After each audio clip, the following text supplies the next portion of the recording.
Hi friends, and welcome to the 1840 podcast, where each month we explore a different topic balancing modern sensibilities with traditional sensitivities to give you new approaches to timeless Jewish ideas. I'm your host, David Beshefkin, and this month we are continuing to explore Jewish denominations. Thank you so much to my dearest friends and sponsors, Joel and Lynn Mail, who have sponsored this entire series in memory of Joel's parents, Estelle and Nissim Mail, Esther Bas Tzvi, and Nissim Ben Yaakov Tzvi. I am so grateful for your friendship and support. This podcast is part of a larger exploration of those big, juicy Jewish ideas, so be sure to check out 1840.org. That's 18forty.org, where you can also find videos, articles, recommended readings, and weekly emails. I don't have a clear explanation for this, but generally, my favorite Orthodox Jews that I've ever met, almost all of them are children of conservative rabbis. I have almost like an eerie sixth sense when I meet someone, and there's a certain way that they go about things, a certain way that they talk about Yiddishkeit, the way that they talk about halacha, the way that they talk about Jewish life. They're fully integrated within the Orthodox community, but I sometimes pause and stop and wonder. I'm saying, is your father a conservative rabbi? Are you from a home with a parent who is a conservative rabbi, father or mother? And very often, my suspicions are absolutely correct. Now, I am not exactly offering a theory for why this is the case. It is something I've noticed. But I think one of the advantages of growing up in a religiously committed home, a religiously committed non-Orthodox home, is that it really shapes the way that you speak about non-Orthodox Jews. When non-Orthodox Jews are your family members, are your parents, are your children, are your cousins, are your siblings, whatever that may be, I think it softens much of the otherness that we grow up feeling within the Orthodox community about the way that we look at those who grew up outside of the Orthodox community. But there is an otherness about the way Orthodox Jews very often look at non-Orthodox Jews, and vice versa. There is an otherness, and I've been in both of these rooms, the way that non-Orthodox Jews very often talk about Orthodox Jews. There is this deep otherness, this sense that there are divides that even if we are close, even if we have a relationship, it is hard to talk about them. It's hard to talk about religious differences, ideological differences. But when you have the frame of family, which frankly should be our frame when we think about any of the Jewish people, but when you have the frame of family in its most literal sense, I think it really shapes in a positive way the way people relate and talk to people who grew up in homes, the way that they relate and talk to people who grew up in communities, about Jews who grew up in communities other than their own. It gives a certain breadth to the Jewish experience when you belong to a community that is different than the one you grew up in. Now, obviously, there are a lot of issues that can arise in terms of halachic observance, etc., and a lot of the ideological differences can be difficult to navigate. And I'm not saying it's all rosy, but I think particularly when a parent is a conservative rabbi, who are generally much more committed, educated, ideologically informed, I think there is, when people grow up in such homes, I think a lot of that otherness, the way that they look at their parents and the sacrifices they've made on behalf of the Jewish people, are very different. It's hard to look at them and say, oh, you don't know anything about Judaism. It's different than the way one would look at a, let's say, fully assimilated or secular Jew, which I think in many ways, at least within the Orthodox community, we have an easier time relating to. We almost approach a Jew who is secular or does not have any sort of affiliation. It's like a blank slate. So we could kind of introduce ourselves in a different way. You're not competing, so to speak, against different or conflicting formulations about Jewish life or observance. But when a Jew grew up in a committed non-Orthodox home, it challenges many of our assumptions about what non-Orthodoxy in fact is. What do they know? What are their experiences like? I think very often we superimpose, and when I say we, I mean within the Orthodox community, we superimpose a frame of secular or assimilated Jew, which very much exists. There are Jews who are completely alienated from any sort of Jewish life, observance, knowledge, education, but we superimpose that frame when we relate or think about any non-Orthodox Jew, and that is simply not true, and it is not the case. That is why I oftentimes struggle about how to even describe non-Orthodox Jews. I don't like the term non-observant Jews to describe non-Orthodox Jews, because many non-Orthodox Jews are deeply deeply observant and deeply committed, though in a way that is different than Orthodoxy. I also don't like the term non-religious Jews. I think that's a very ugly frame because I think that there are non-Orthodox Jews who are deeply religious, sometimes more so than Orthodox Jews, who grew up maybe not necessarily appreciating the commitments and the religious life that their community cultivates within them because they haven't experienced anything else. And that is why for today's conversation, I want to kind of step back from a lot of the ideological history that divides the denominations and take a window into something that is maybe less ideological, but a heck of a lot sweeter. And that is the relationship between a parent and child, between Mia Raskin. Mia Raskin is an incredible person, and her father, Rabbi Adam Raskin. Rabbi Adam Raskin is a conservative rabbi and the leader of congregation Har Shalom in Potomac, Maryland. And his daughter, Mia, who, as we'll talk about, now identifies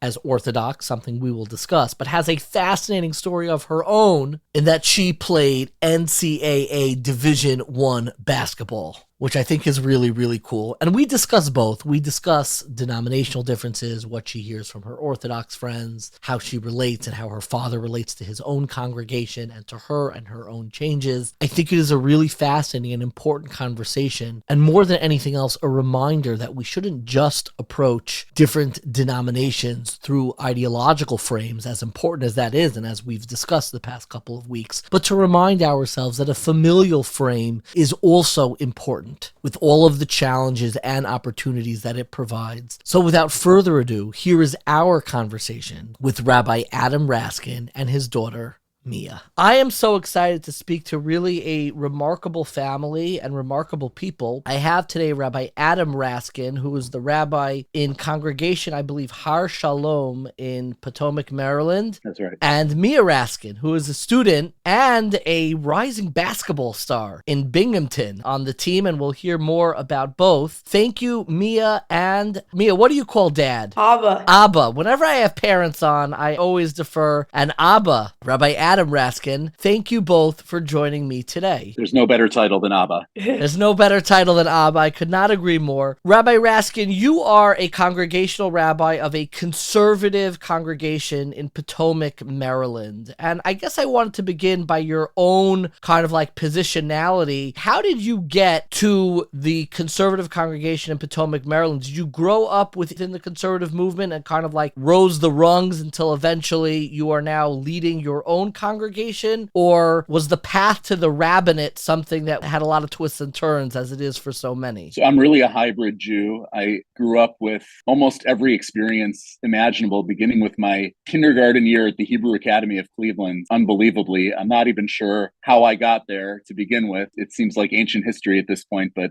that was my one and only year of day school. But I grew up in the public schools in Cleveland, Ohio. I actually grew up in a Reform congregation where I was very active in my synagogue youth group, very close with my rabbi. I attended JCC summer camps where I was a camper and then a counselor. You know, in high school, started to attend conservative synagogues in Cleveland where I was kind of exploring my own kind of Jewish roots and vision. Hillel and Chabad at Ohio State were very influential. I have to give credit to my amazing wife, whose own family and her upbringing and in a Canadian family and an Orthodox day school and a conservative synagogue. That was a strong emphasis. And of course, eventually my JTS professors and so on and so forth. But I feel like I've benefited from every corner of the Jewish world. So I graduated from the Jewish Theological Seminary in 2002. I spent 9 years in Dallas at 2 different synagogues in the Dallas area, and then came to Potomac 13 years ago. So I want to jump in to really talk about the experience with Mia, because it really is remarkable. You know, Mia, you went to Berman Hebrew Academy, I believe, and I wanted to begin with that decision. I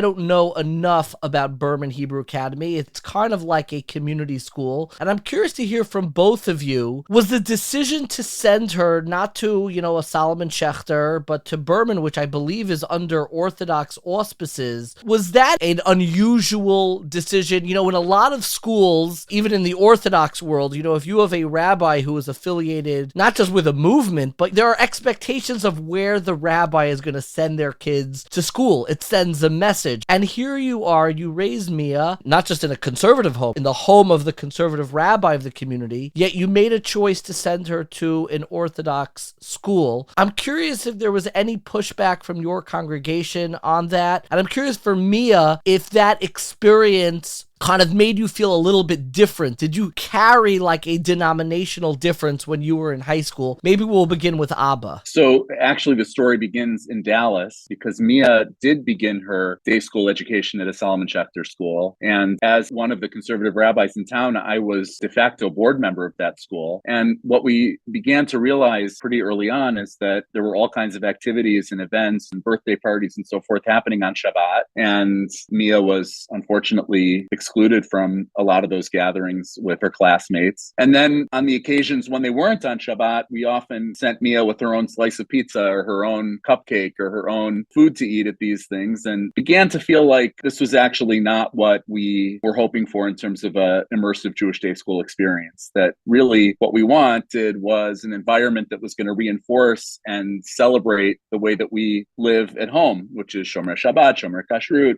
a rich and enthusiastic Jewish life.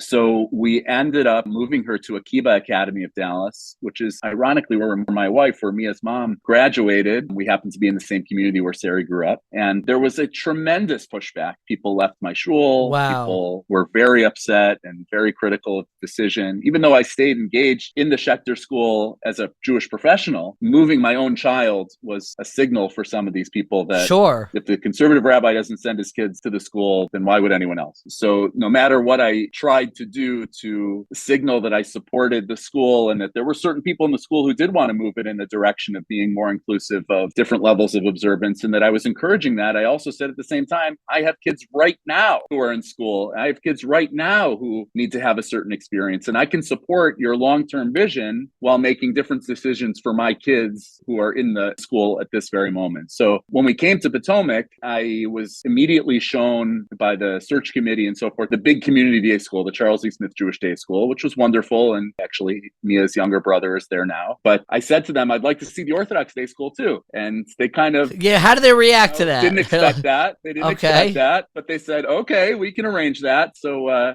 it felt very similar in culture and atmosphere to Akiba and Dallas. And it was exactly the kind of space that we wanted our kids to be in. Because the truth is, as a conservative rabbi, oftentimes our kids are the most observant kids in the room. And we wanted them to have peers and friends who were living similar lifestyles as we were raising our kids to live, even as they, kind of inhabited these two worlds. There is a certain menschlichkeit and decency that I could spot right away, the children of conservative rabbis, because they do kind of inhabit kind of that instinctive menschlichkeit. They don't take it for granted. They know that observance is something that needs to be earned and maintained and nurtured. Yet at the same time, they really have a spirited way of looking at the full, spectrum of observance and looking at others. I could always spot people right away from the way they speak about other Jews. But Mia, tell me a little bit growing up. So you grew up and you really went to an Orthodox school, yet your parents obviously were not just involved in a conservative congregation, they led a conservative congregation. Tell me a little bit about how that played out with your peer groups, maybe the understanding and perhaps misunderstandings that your Orthodox friends who were coming from Orthodox homes, how they reacted when like, oh, your father's the conservative rabbi. And I'm sure there was some emphasis on the C word. How did you negotiate that? And when did you kind of become aware of like that difference? You didn't just come from a rabbinic home, which is probably what most people who are the children of rabbis in an Orthodox school would say, oh, I'm from a rabbinic home. You had to qualify it, or there was this qualifier hanging. I come from a conservative rabbinic home. Tell me a little bit about that experience. Sure. So, well, first of all, thank you for having us. It's very exciting. But I would definitely say that it always changed with age. So when I was younger, the big C word was a lot bigger of a deal. Still, like I get some head turns as a 22-year-old. Like I still get head turns when I meet people and they're like, what, your dad's a conservative rabbi? The emphasis on the C. But I've noticed that the more that I speak to my peers and the more people get to know me, the C word doesn't seem to matter as much as they actually think it does. So when I was younger, like it was this big deal that, oh, I daven in a synagogue that has men and women sit together and women reading from the Torah. Torah, and that's really scary and frightening. But then when they got to talking to me and understood the way that I think and the way that I believe and the way that my parents, kudos to them, raised me, the way that my family participated in the greater Jewish community, not just the conservative Jewish community, that C word didn't seem so scary anymore. I would even say that my friends in high school, like by the time I graduated, sure, there would be little digs here and there because it was an easy target, but it didn't actually matter for anything. I was respected just as much as the rest of my peers. I was learning in chavrutas just like the rest of my peers. I ended up going to seminary just like the rest of my peers in Israel. And I think that coming from the background that I did, I understood that I really feel like, and I speak to my parents about it all the time, I really feel like I had to grow up a little bit quicker than my average counterparts just because I was interacting with adults all the time. People were asking me questions about keeping Shabbat. Why can't I not turn on my phone? Is there really a spark when I turn it on? And if you can't light a fire, like how does A connect to B? Like I had 50 and 60-year-olds asking me these questions at age 10 or 11.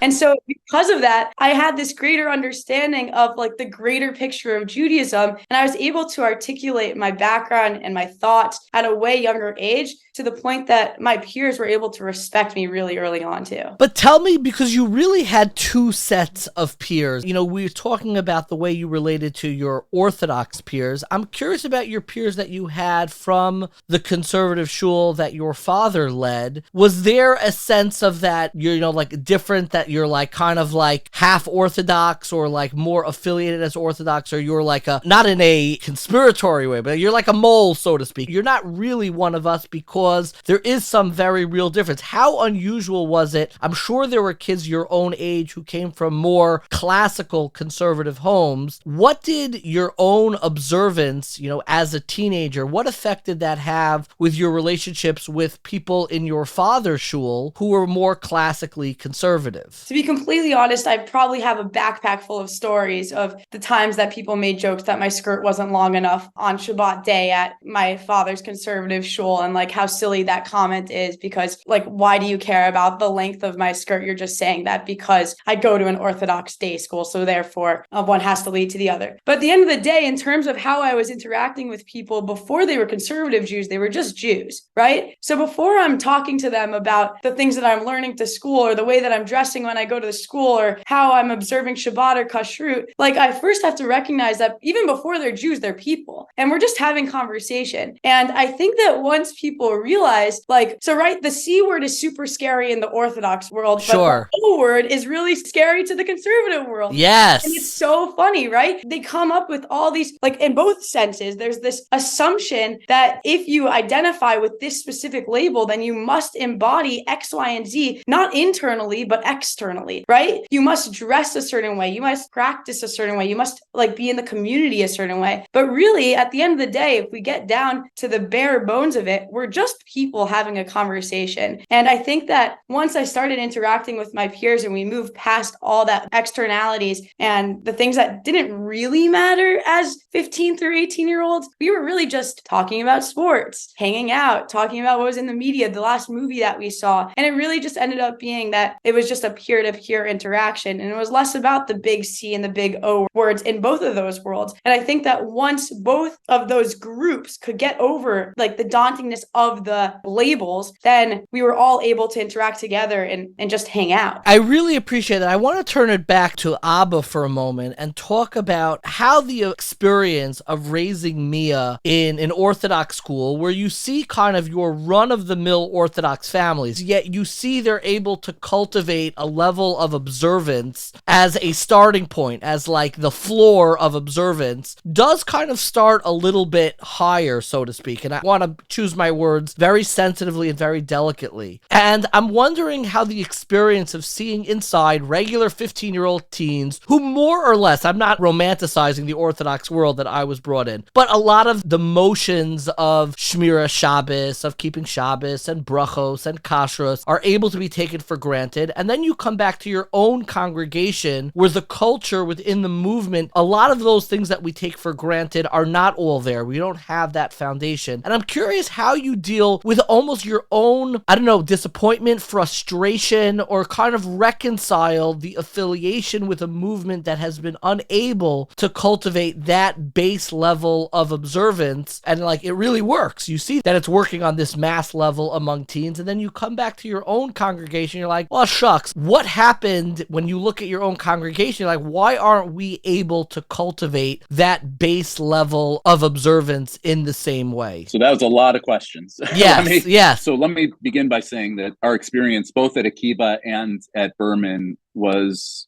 just remarkably positive. The joy of Yiddishkeit, the atmosphere of commitment and immersion in Jewish life is just remarkable and inspiring and beautiful, and precisely why we wanted our kids to be in that environment. I'll tell you that initially I was surprised by how many of the families at Berman in particular had no contact or experience with conservative Judaism whatsoever. That was just bizarre to me. I grew up, and I had friends who were in Reform congregations, conservative congregations, Orthodox congregations. I went to bar and bat mitzvahs in all these different places. I have relatives across the whole spectrum. And like at Berman, I might as well have been of the Martian movement. It was like really foreign, which was surprising to me. It's a very sort of homogeneous community. But that being said, they could not have been more respectful to me. I was always called Rabbi Raskin. I was always given, a lot of kavod and deference. I was a board member of the school for a few years. They really bent over backwards to be welcoming and respectful of me. And actually, when my 3 kids had their B'nai Mitzvah, tons of kids came to our community and were housed with families and walked to shul. And some of them observed this phenomenon for the first time, and it was kind of eye-opening. Others kind of davened in the back or whatever they did. But the point is, when the rubber hit the road, they showed up. They were there for my kids. They were there for our family. Again, some of them, it was the very first time they'd set foot in a conservative synagogue, but I was so proud of them and their parents and their families for giving them the opportunity to come and experience something that was a little bit different from what they were used to.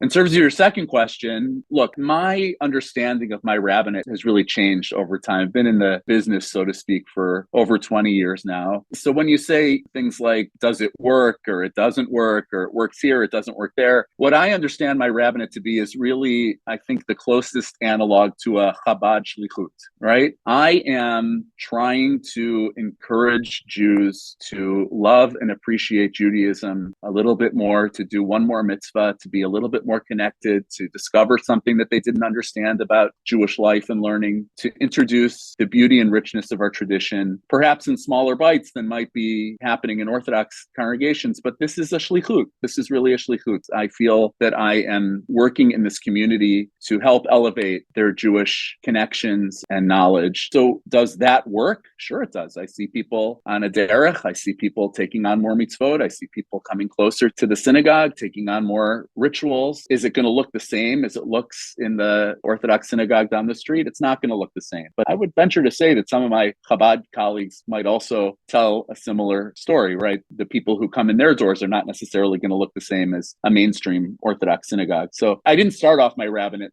imagining that it would be this way, but I've come to realize that this is really what I'm called to do, to be with these Jews, to introduce things to them, to encourage them, to get them excited about Jewish life, even though it might not look the same as it does in other communities. And I'll just say one more thing, and Mia has heard me say this a million times. I do not work for the conservative movement, right? I do not feel the responsibility of the conservative movement on my shoulders, whether it rises or falls. I work for the families of my congregation. I work for the Kadosh Baruch Hu. I work for Torat Yisrael, Am Yisrael. That's who I work for. I'm really not into labels. I'm into, one of my favorite phrases in the Siddur is Chavirim Kol Yisrael, period. That's how I've tried to raise my kids. The overarching value in our family is Ahavat Yisrael, right? They see people come through our doors of all different backgrounds and all different observance levels. And we constantly have taught them since a young age, you have to respect them, you have to care for them, you have to welcome them and not judge them. That really informs my rabbinate. It informs our family and really is kind of the ethos that we live by. That is absolutely, absolutely beautiful. And I couldn't agree more. And the generational shift, I grew up where,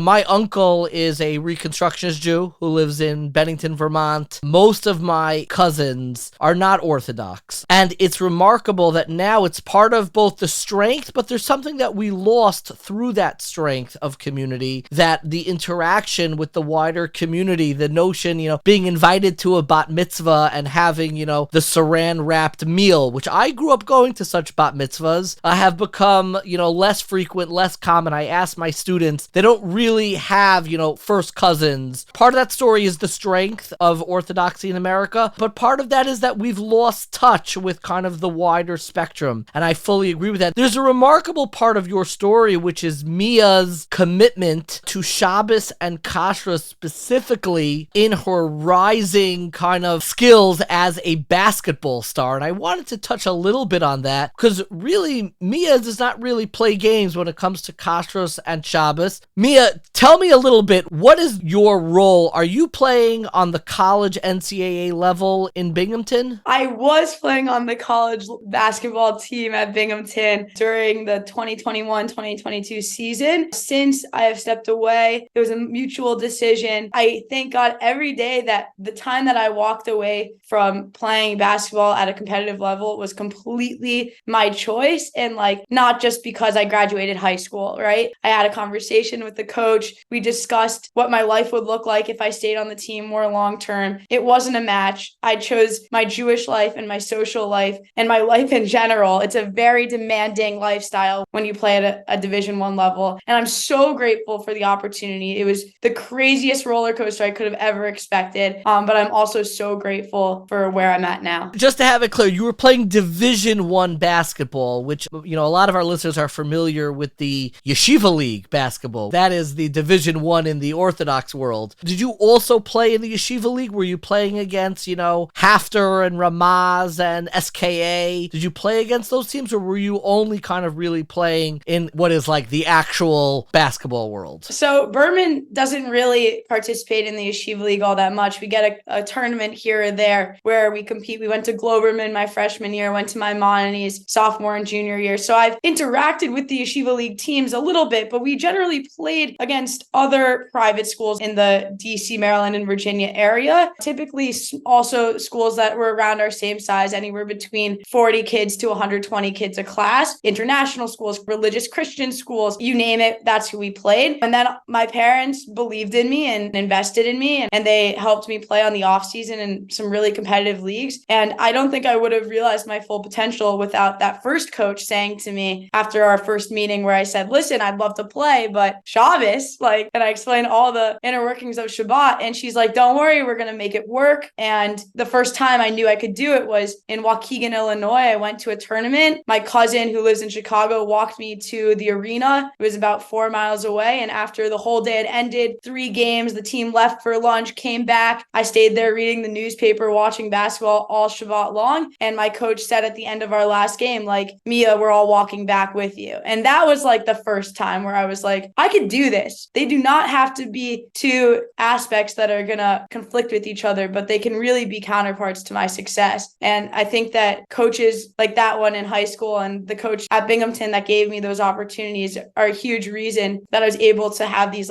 Kiddush Hashem moments per se. Where you were trying to stay hold of your Shabbos observance while at the same time really competing at the very, very highest levels. What did your teammates make of the fact that you were, essentially Shabbos observant, Shomer Kashrus, yet you were playing on a Division I NCAA team? The truth is, I think they respected me more. I think that when they realized that I had these 25 hours of undistracted time to just be with the people around me, to appreciate time as it is, to connect with God, there was this sudden eye-opening moment where everybody wanted a piece of the action. And so in high school with my team, we had them over for Shabbat dinner, and then they continually came over for dessert after their public school games, would sit in our basement playing games with me on Friday nights, put their phones at the door and be there for 3 hours. Then in college, when I started talking to people about Shabbat in the locker room, there was suddenly another interest too. And then I had them over for Shabbat dinner. And mid-season, we're going through the motions of COVID, the stress of when's our next game going to be? Are we all going to be quarantined? We all were able to sit around a table and just talk about things that weren't even basketball related. And that's when I realized that, especially for Division I athletes, athletes, their whole life is their sport and making sure that they are ready to play on game day. And to take you away from that space from 3 hours to give them a quote unquote Shabbat experience during the middle of their chaotic week of physical straining and mental intensity, that's when they're like, oh my gosh, I should do this Shabbat thing too. And it was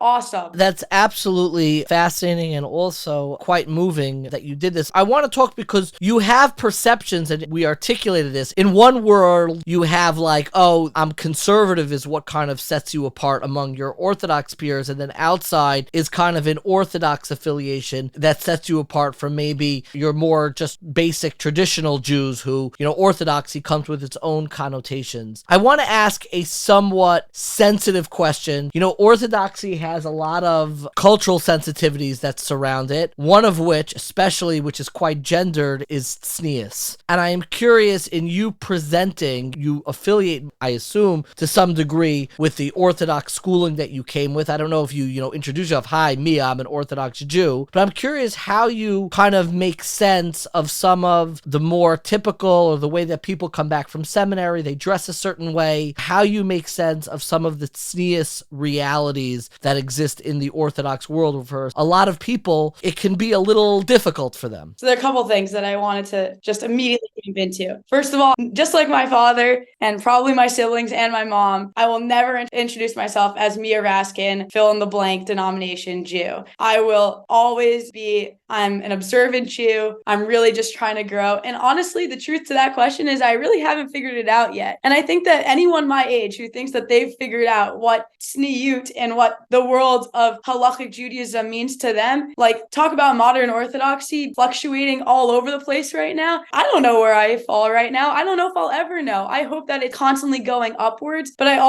don't know where I'll land on the long-term scale. I would also say that to really go into the nitty-gritty, it's that I think that there's a huge differentiation between the term tzniut and the term erva. Just to translate it, I think tzniut by definition means modesty, and then erva pertains to all the halachic issues in terms of how short your sleeves can go in order to be in the halachic realm, how long your skirt must be, maybe covering a certain part of your hair once you're married. And I think that the differentiation of the two are really important to my identity, because the erva aspect, there are so many different ideas and different halachic opinions that say so many different things. You'll have one halachic opinion that says wearing flowy pants is better than wearing a tight skirt. You'll have a halachic opinion that says that as long as you're wearing sleeves to your wrists, a collar to your neck, a skirt to your toes, like I don't care how tight or long it is, as long as you fit that part. That's the first part. I'm figuring that out every single day. I don't want to say it's a constant struggle, but it's a constant debate, and it's a positive debate. But then there's the tzniut aspect, which I think that I also would love to work on, and also my peers. But the tzniut aspect of how are we treating each other modestly? How are we using our words in a modest way? How are we being Jewishly observant in a modest way? And I think that this was really pushed by the seminary that I attended, Midreshet Torah Ve'avodah. I'm a huge fan of the way that they give you all these different perspectives and way to make your life just a little bit more meaningful. And that was my biggest takeaway from that year, that there's a difference between erva and tzniut. There's a difference between a quote-unquote conservative Jew and a quote-unquote Orthodox Jew. But at the end of the day, and I think my parents have pushed this, Berman even pushed this,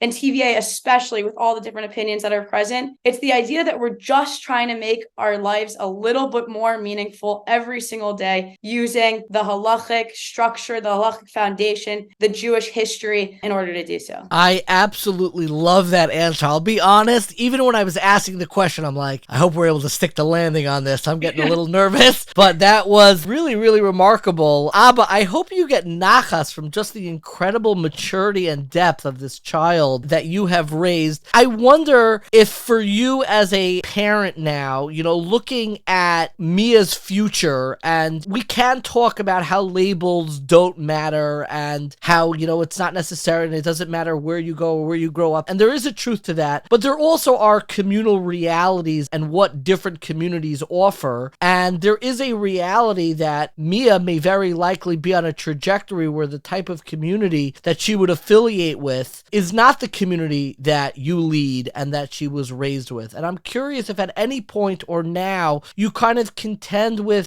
maybe a longing or a difficulty of like, I wish I could be leading or be a part of a community that my child would feel comfortable raising her own family in. I would be disingenuous if I didn't, say that that would be a lovely vision, and bouncing my future grandchildren on my knee, in the middle of services in my shul or whatever. But I also realize, as I mentioned to you earlier, that my rabbinate is directed at a different kind of a community. I am an outreach rabbi. I am a shlichut kind of rabbi. I recognize that my community is not, necessarily right for every kind of Jew, right? Even every kind of labeled conservative Jew, right? That's why there are different shuls for different Jews. But certainly for someone who is desiring the kind of community and like-minded practitioners of Jewish life as Mia, I fully understand that this would not be, the right community for her family to necessarily affiliate with. And that's okay. And what gives me kind of peace of mind about that is a gift that Mia has given me. And that gift is that she has told me in many ways and over many years that she respects what her mom and I are doing, and that she sees that we are involved in a mission to the Jewish people and thinks that what we do is meaningful and significant and important. So I think that knowledge gives me the peace of mind that,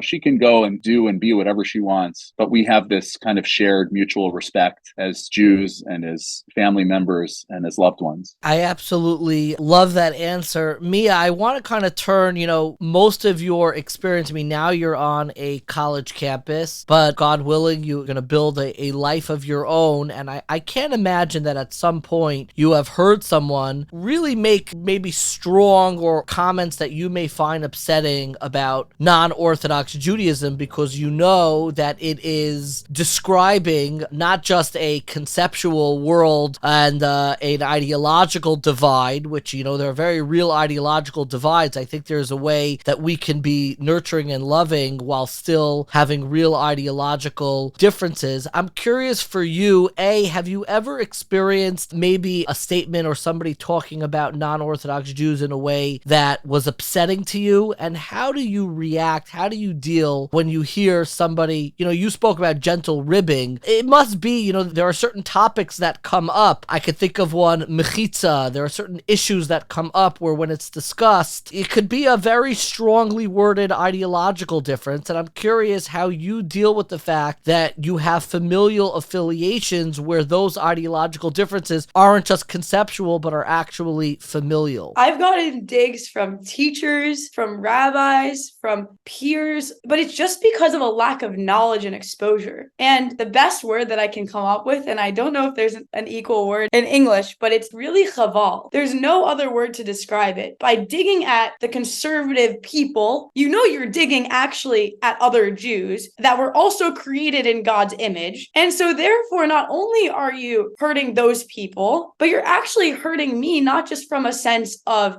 these people I actually respect and I can defend, but you're also hurting me in the sense of, wait, like everyone's screaming, Mashiach, Mashiach, Mashiach. When's Mashiach going to come if we're always taking digs at each other for not having the right length of a mechitza or no mechitza at all? That makes no sense to me. I would also just say that it goes both ways. Like, one is not less guilty than the other, but by any means, I would just say, like, by doing things that are bringing people together and just a focus on community, then I think that we can really kind of destroy those preconceptions of what the other looks like the acher. I just heard a beautiful shir by Rivki Slonim, who is the Chabad Rebbitzin here. And the people who were at this shir were very on the more observant side of Yom Kippur. They took the time of their night to learn instead of going straight home. And she really took advantage of that time to talk about our role in welcoming the acher, and that everyone's going to constantly call themselves the other within each other's community because we're not welcoming each other in the first place. So I would say that when I speak to people that I've never met, I'll tell you, when I go on dates even, and this whole conversation comes up of the conservative rabbi father, oh my goodness, what's that going to look like? It's really, the more you talk, the more you expose and understand. Again, it just really comes down down to that, the respect. Let's talk for a moment on the other side, because you're absolutely right. I also have been in both rooms, so to speak, rooms that are predominantly Orthodox and rooms that are predominantly non-Orthodox. I'm curious from Abba, is there a way that you've changed or a way that you react if you ever hear something disparaging? We have a lot of, unfolding ideological battles at every point in our history, but certainly now is not an exception, where frustrations at the Orthodox movement can emerge. And I would almost ask a similar question of you. When you hear somebody kind of knock or say something disparaging about the Orthodox movement, how do you react? What does that elicit from you, whether it's from a rabbinic colleague or a congregant? What does that elicit from you, given that it's not just an ideological difference, but there is something very real and familial? I have made a practice not to disparage other Jews or other denominations publicly or privately. I do not speak about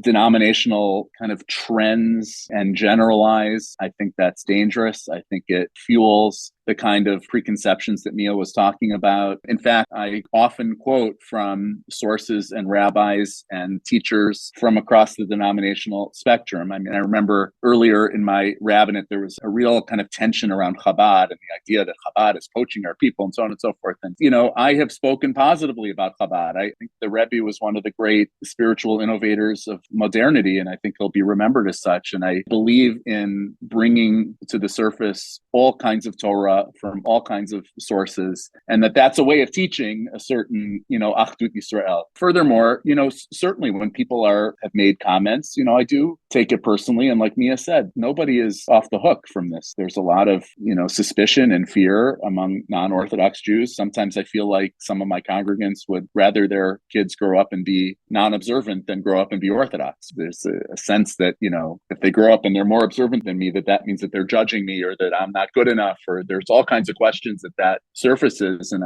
I try to counsel people away from that, that's a triumph, right? For someone to grow up and want more Yiddishkeit in their life, that's not something to be worried about or to be upset about, but I also counsel that, mutual respect is critical as well, from both sides, that family unity and being able to share holiday experiences, Shabbat, and so on and so forth, it should be a bar that they try to reach. I love that. The triumph of wanting more Yiddishkeit in your life. That is probably the only triumphalism that I could get around. There are issues, and you kind of alluded to them. People get very excited and base their own truth or certainty on either, talking about the demise of other movements, and we finally won, we're number one, as if we're in some race or some battle with one another, where the loss of Yiddishkeit in one movement somehow gives us a win or a check mark in the other. And I also bristle at such notions of knowing that the only game that we are in, the only competition, so to speak, is the individual bringing Yiddishkeit into our lives and the triumph of having and wanting more Yiddishkeit in our lives. And that really transcends any denominational boundaries, which is why it is such a privilege to have you both and to speak with you both as shining examples of people who really are able to navigate and move in and out of the contours of Jewish life in such remarkable ways. I always end my interviews with more rapid fire questions. My first question for both of you is, I'm curious if there are any books that you would recommend that helped expand your heart and appreciation for the wider spectrum of the Jewish people. I am curious if there are any books that particularly played a role either in understanding the history or expanding your love of Amcha Yisrael, people of different backgrounds, denominations. Does anything come to mind? I have a deep fascination with Abraham Joshua Heschel. Everyone tried to figure out what kind of Jew is Heschel, right? He grew up, he's from a Hasidic dynasty. He's rescued and brought to the United States by the Reform Seminary in Cincinnati. Then he spent many, many years teaching conservative rabbinical students at JTS. And everyone tries to figure out, is he Orthodox, conservative? What is he? And he once said this beautiful thing. He said, I am not a Jew in search of an adjective. I love that line. I am not a Jew in search of an adjective. Beautiful. Isn't that amazing? So I think the single most important book that I really ever read in my Jewish life, other than, the Torah, obviously, is God in Search of Man, which is Heschel's, towering work of Jewish theology and philosophy. And again, it has no labels. It's a deep dive into Torah from a prosaic and just a deeply personal perspective. And I return to it all the time. I mean, the pages are falling out of my copy. I won't replace it because I think the sign of a book that's loved is that it's worn out and the pages are falling out and the spine is cracked and so on and so forth. And I have all kinds of notes and highlights and so forth. But that is the most important book I've ever read and that I continue to turn to for a lifetime of inspiration. Abba, I absolutely love that answer. I think I'm trying to stare. I see the Sabbath on my shelf right in front of me. Also great. I have God in Search of Man somewhere, and I love what you just said. The sign of a book that is loved is one that is worn out. Could not agree more with that. Mia, any books that really helped animate and contribute to your conception of your own Jewish identity, having that open heart for loving other Jews? Sure. I think that I want to go the author route also. I think that Rabbi Lord Jonathan Sacks has been a huge influence in everything that I am and have become. I found that the words that he says, although very intellectual and scholarly, and sometimes I have to reread them over and over again to understand what he's actually saying, but the messages have connected to my campers at a Zionist pluralistic camp of Camp Young Judea, and I've connected to the regular shul goers of the OU JLIC community at Binghamton. And I find that Torah that is relatable to every face and every background, it has really made an impact on me, and the work that he's written has really shifted my perspective and understanding how to connect the modern world to every single aspect of the Torah. I absolutely love that answer. We did a special episode on the first yard site of Rabbi Jonathan Sacks, and his words are constantly quoted on 1840. My next question, I'm curious, if somebody gave you a great deal of money and allowed you to take a sabbatical for as long as you needed to go back to school to get a PhD in whatever subject you wanted, what do you think the subject and title of your dissertation would be on? Abba? Wow, that's a great question. Gosh, I just came off of a sabbatical, so I would love to do more work in Chassidut. I would love to explore the Hasidic masters, and I think that they were some revolutionary thinkers, and I would just love to immerse more in that milieu. And I don't know if I can give you a dissertation title yet, but I am constantly fascinated by their willingness to push boundaries and to talk about God in ways that others wouldn't even verbalize, and just a fascinating school of thought in Jewish history. I love that answer. My master's is in Polish Hasidus, studying the works of Reb Tzadok HaKohen Lublin, the influence that Rebbe Nachman Mibreslov had on him. So you are in very good company. Mia, what do you think the subject and title of your dissertation would be? Considering I haven't finished my MBA yet, crazy to think about a dissertation, but think about all the money you got to pursue it. So all that money. I've been telling my parents that at some point I'd love to spend more time just learning Torah, like to get like a certificate in education aspect, like less of just a year in seminary. I think that I really do love diving into the Tanakh. I love everything that there is to offer in there. I also think that the generations of commentary just have like so many different understandings to just one single word, and it's so fascinating. And I think I would love to like add my own understanding and commentary one day. So again, don't know exactly what that dissertation is. Yours is quite a mouthful, a lot of respect for it, but something in relation to really diving into the Tanakh and understanding the depths of every single word that makes it. That's a beautiful answer. My final question, I'm always curious about people's sleep patterns. We'll start with Mia this time. Mia, what time do you go to sleep at night, and what time do you wake up in the morning? Boy, this is horrible. I'm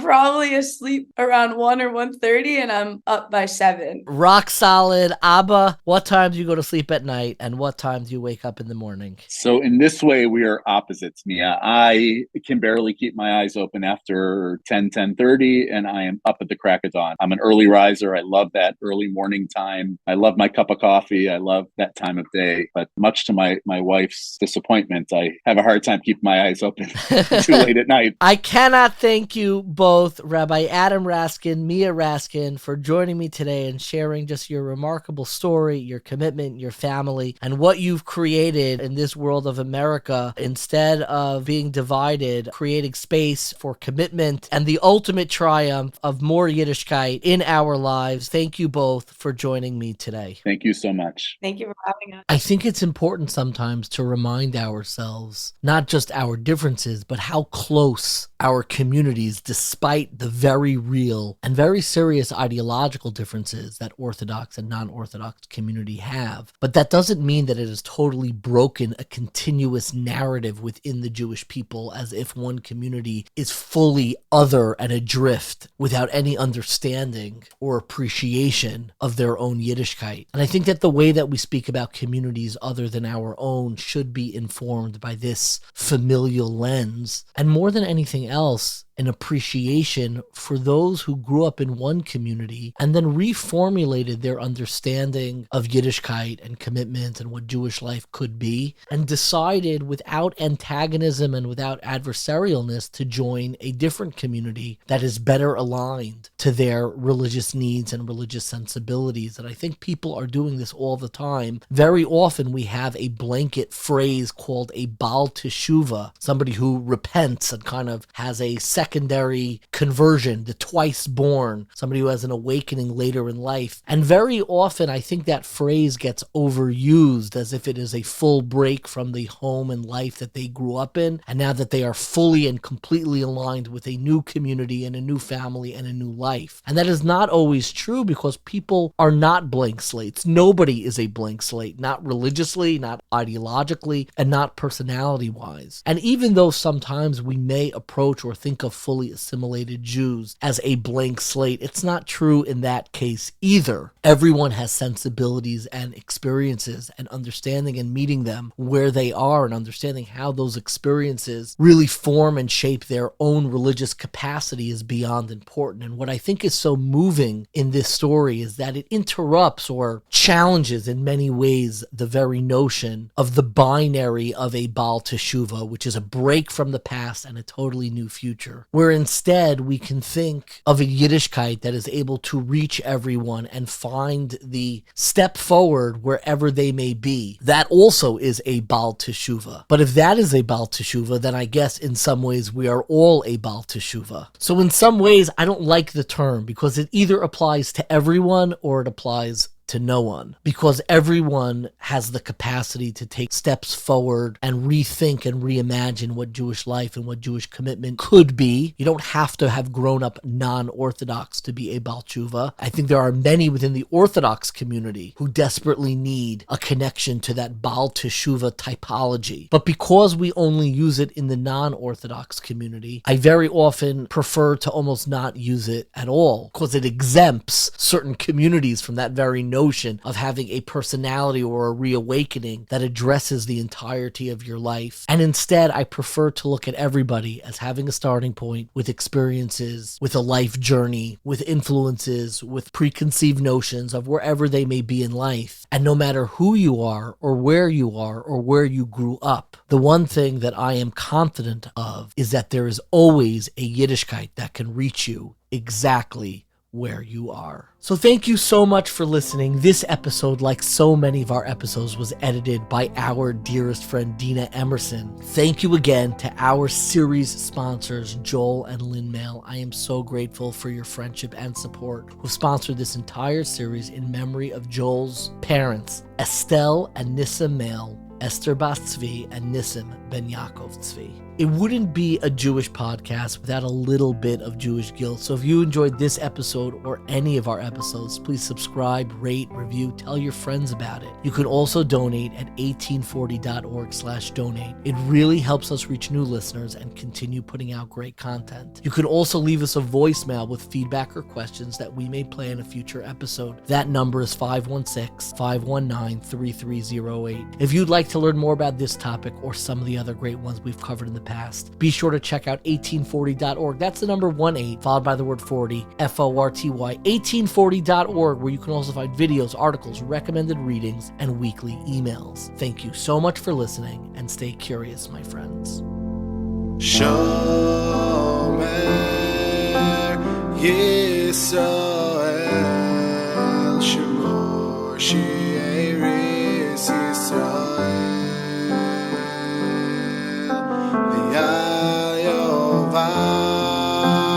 Yisrael, Omrim Shema Yisrael,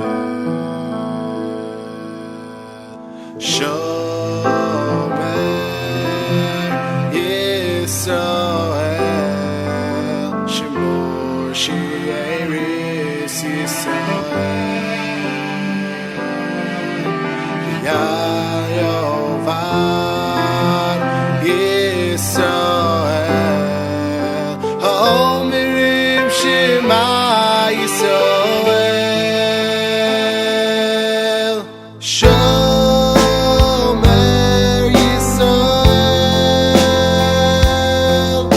Shemor She'eris Yisrael,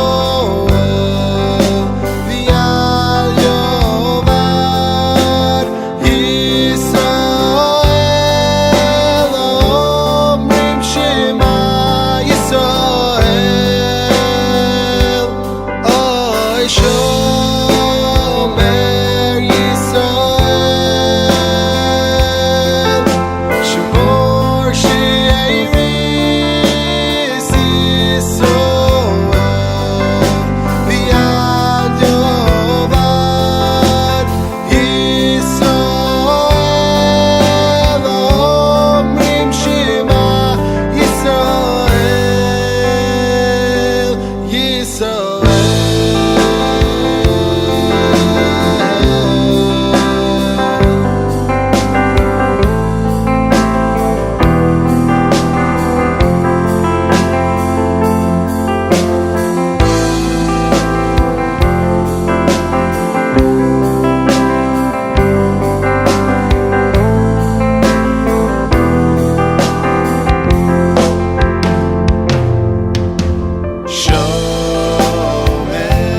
Shomer Yisrael, Shemor She'eris Yisrael, V'al Yovad Yisrael, Omerim Shema Yisrael, Shomer Yisrael, Shemor She'eris Yisrael, V'al Yovad Yisrael, Omrim Shema Yisrael, Oy Shomer Yisrael, Shemor She'eris Yisrael, V'al Yovad Yisrael, Omrim Shema Yisrael, Yisrael, Oseh Shalom bimromav, Hu Yaseh Shalom